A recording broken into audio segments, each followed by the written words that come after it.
Hardscrabble, Ohio. The name itself paints a picture, doesn't it? A place of hard work, of quiet lives, of families who knew each other for generations. In the early 1920s, this small farming community in Medina County was just that. It was a place where neighbors helped neighbors, where the changing seasons marked the rhythm of life, and where shocking news was usually about a barn fire or a poor harvest. But something was about to change all that. A darkness was gathering, unseen, in the heart of one of its own. A quiet terror was about to ripple through the community, turning friendly gatherings into scenes of unimaginable suffering. The people of Hardscrabble had no idea. How could they? They went about their days, trusting the water from their wells and the coffee shared in their kitchens. They trusted their family. They certainly didn't expect a shadow to fall over them, a shadow that would poison not just their bodies, but their very sense of safety and community. This wasn't a story from a big city newspaper, it was happening right here, in their homes, at their tables. The evil that arrived was not a stranger from some distant place. No, it was someone they knew. Someone they had welcomed into their homes. Suddenly, people started getting sick. A mysterious illness, it was called. It swept through families, causing terrible pain, convulsions, and a slow, agonizing decline. Doctors were baffled. Was it a new kind of flu? A contagion carried on the winter wind? The symptoms were brutal and unrelenting, leaving victims weak and paralyzed, if they survived at all. The community prayed. They cared for their sick. They mourned their dead. But the sickness kept coming. It was as if a curse had been laid upon the land, a malevolent force that picked its victims from the branches of a single sprawling family tree. And, at the center of it all, a woman watched. She was there for every moment of pain, every tear shed, every final gasping breath. She was a fixture at the bedsides of the suffering and a constant presence at the funerals that followed. She seemed to be a pillar of support, a shoulder to cry on. But was she? Or was she something else entirely? Was she the source of the pain she so eagerly seemed to want to soothe? This quiet town was about to learn a chilling lesson. The most dangerous threats sometimes come with a familiar face, a very familiar face indeed. Before she was known as the Poison Widow, she was just Martha, Martha Wise, a simple name for a woman whose life was anything but simple. To her neighbors in Medina County, she was an odd figure, a woman defined by a peculiar and unsettling habit. For nearly 2 decades, Martha Wise was obsessed with funerals. It didn't matter who had passed away, friend, neighbor, or complete stranger. If there was a funeral in town, Martha would be there. Dressed in her customary black, she was an unavoidable and somewhat frightening presence in the pews.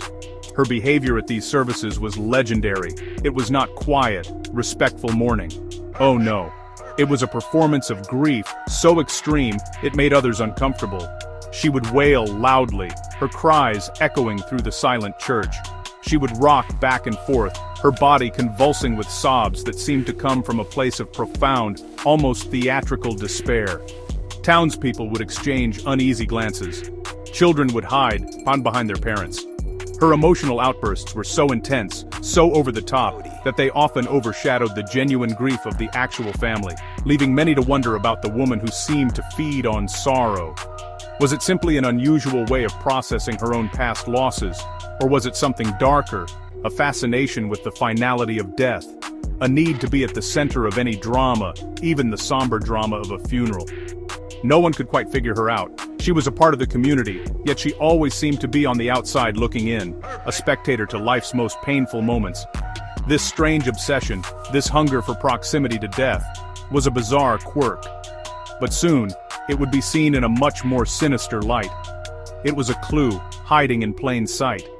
She lived a lonely life, it seemed, a widow trying to make her way in a world that had not been particularly kind to her.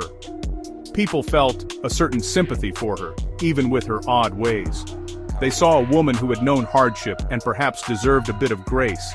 They could not have known that behind her dark clothing and public displays of sorrow, a different kind of darkness was taking root. A darkness that was not content to simply watch death from a distance. A darkness that wanted to create it, to control it. To understand the darkness that bloomed in Martha Wise, you have to go back. back to her life before the poison, back to her marriage. Martha was married to a farmer, Albert Wise, and by all accounts, it was not a happy union. Life on the farm was hard, relentless work, and Albert was reportedly a difficult man. Their life together was one of struggle, not joy. But in 1923, everything changed. Albert died suddenly, leaving Martha a widow at the age of 50. For a woman who had spent so much time attending the funerals of others, she now had one of her own. For a time, it seemed that widowhood might offer Martha a new beginning, a chance at a different kind of life. She was no longer a wife, but a woman on her own. And soon, romance blossomed. She began seeing a man named Walter Johns. It was a relationship that seemed to bring a spark of happiness into her otherwise dreary existence. She was in love, or so she believed. She saw a future with him, a way to escape the loneliness that had defined so much of her life. It was a dream of a second chance, a hope for something better than what she had known before. But that dream was not to be. Martha's family, specifically her mother's side, the Hazels, did not approve of Walter Johns. They interfered. They voiced their displeasure. They made it clear that they believed the relationship was a mistake. Whether their concerns were valid or not, their interference had a devastating effect. The pressure mounted, and the relationship crumbled. Walter Johns left, and Martha was alone once again. But this time, she was not just lonely. She was furious. The heartbreak curdled into a bitter, all-consuming rage. She had lost her husband. Now, she had lost her new love. And in her mind, there was only one group to blame, her own family. The Hazel clan. They had taken her happiness away from her, she believed. They had judged her, controlled her, and left her with nothing. A deep and venomous resentment began to fester within her. She wanted them to feel pain. She wanted them to suffer as she had suffered. She wanted revenge. And in the quiet, desolate farmhouse on Hardscrabble Road, Martha Wise began to plot how she would get it. The desire for revenge became an obsession for Martha Wise. It was a fire that burned away any sense of love or family loyalty she might have had left. She focused her rage on the Hazel family, the relatives she blamed for her broken heart and shattered dreams. They had meddled in her life, and now, she would meddle in theirs. In the most permanent way imaginable. She wanted to make them pay, to watch them suffer for the happiness they had stolen from her. It was a cold, calculated decision, born from a place of deep emotional pain and twisted logic. Her plan was as simple as it was diabolical. She would use poison, arsenic, a substance readily available in a farming community, often used to control pests like rats. It was the perfect weapon, silent and deadly. It could be easily disguised in food and drink, administered without raising immediate alarm. She could poison them in their own homes, at their own tables, during moments of celebration and family togetherness. The irony must have appealed to her dark sense of justice. She would turn their moments of joy into scenes of horror. The fall of 1924 arrived, and with it, the perfect opportunity. Family gatherings were common, a time for the sprawling Hazel clan to come together. Martha, the grieving widow, was always there.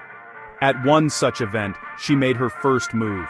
She secretly added a dose of arsenic to the family's water bucket, a communal source of drinking water for everyone present. It was a chillingly indiscriminate act. Men, women, children, anyone who took a drink was at risk.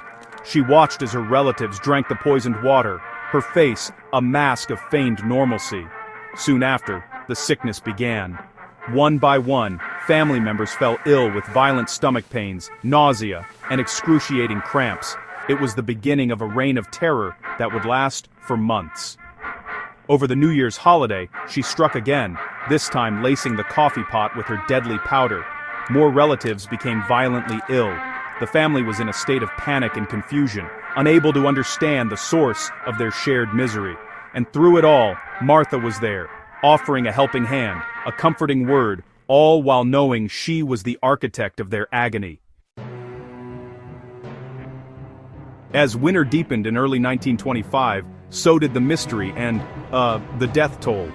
The poison Martha had so carefully administered began to, claim its victims. The first to die was Martha's own aunt, Lily Leask.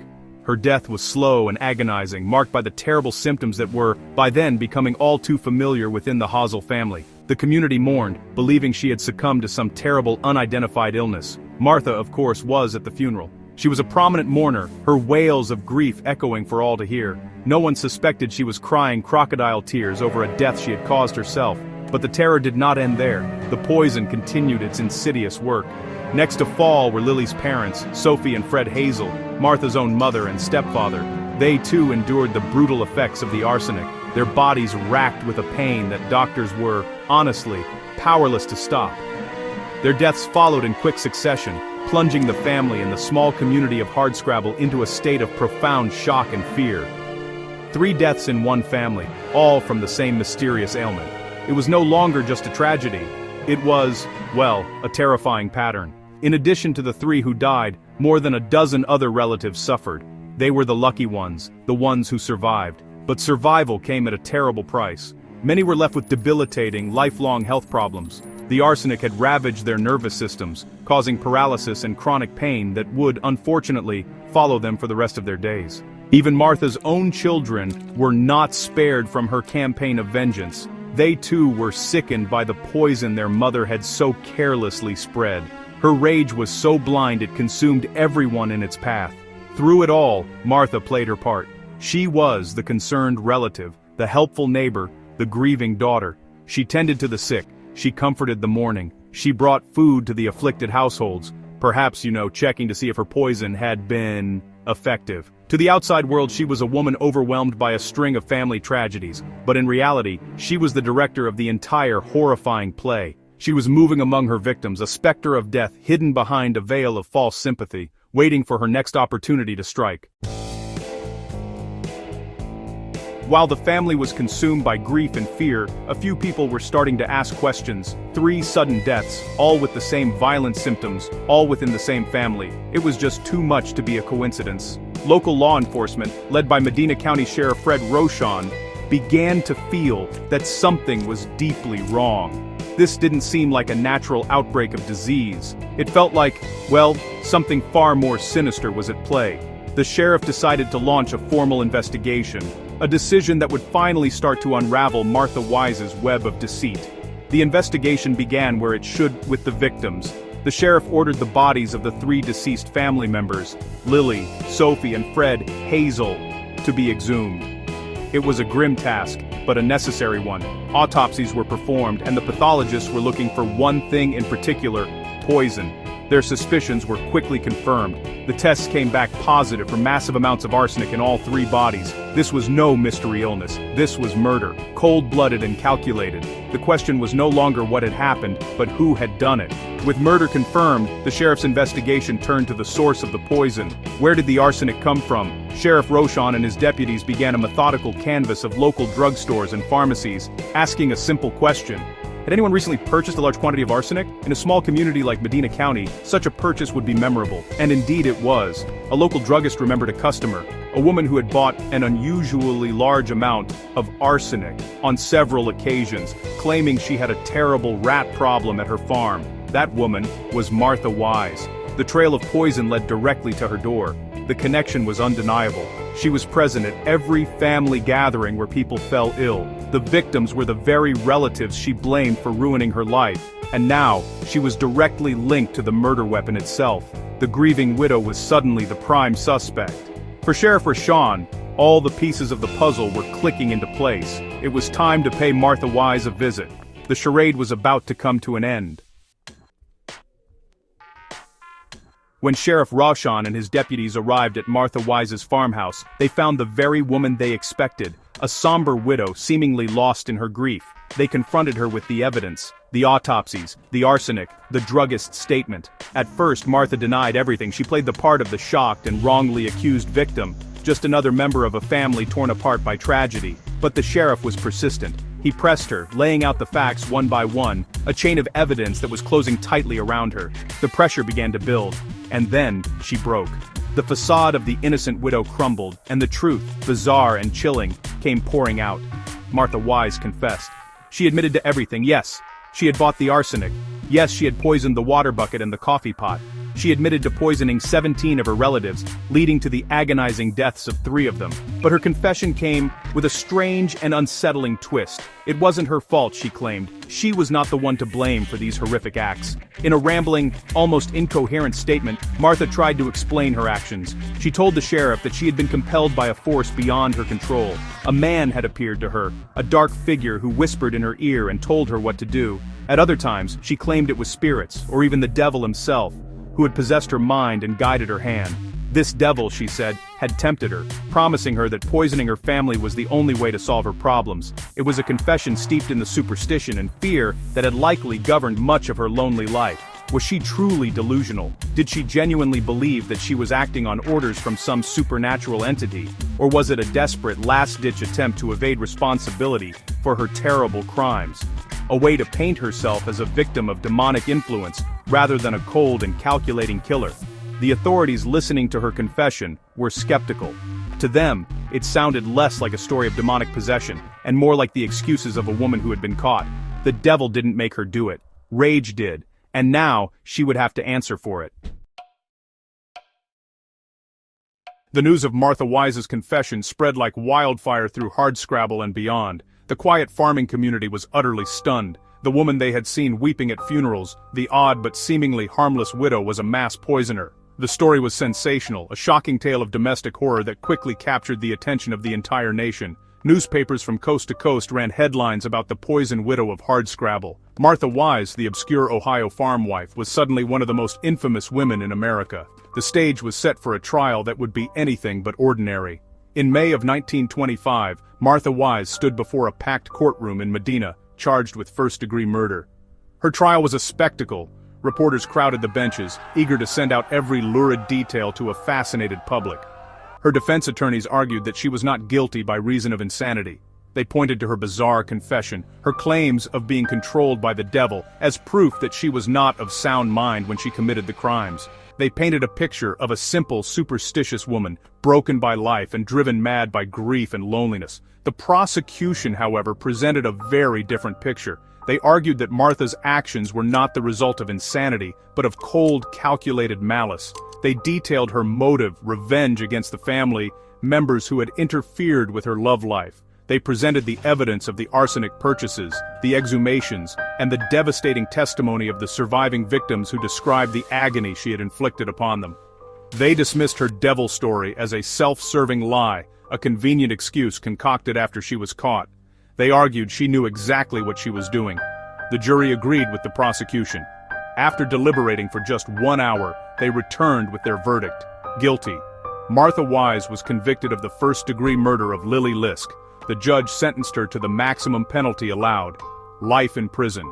There was no devil in the courtroom to save her. There were only the cold, hard facts of her crimes. The verdict sent a final shockwave through the community. Justice had been served, but the scars left on the town and the surviving members of the Hassel family would never truly fade. The poison widow was going away, forever.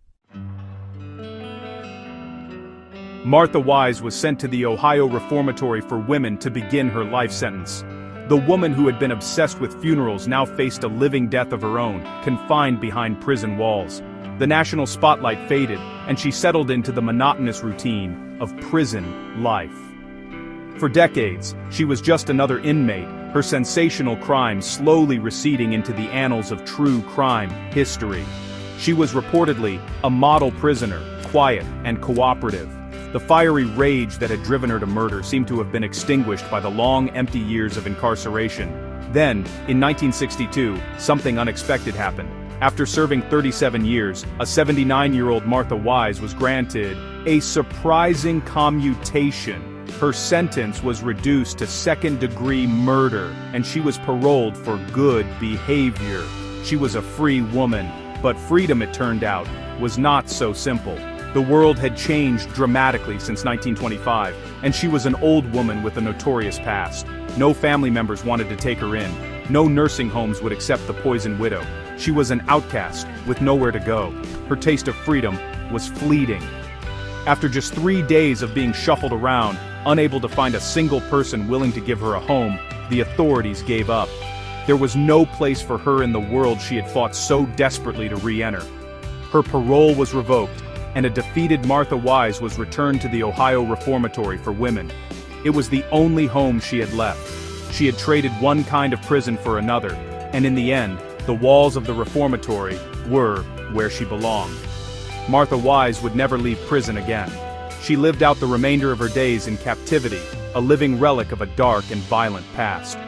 On June 28, 1971, she died in the prison infirmary at the age of 88.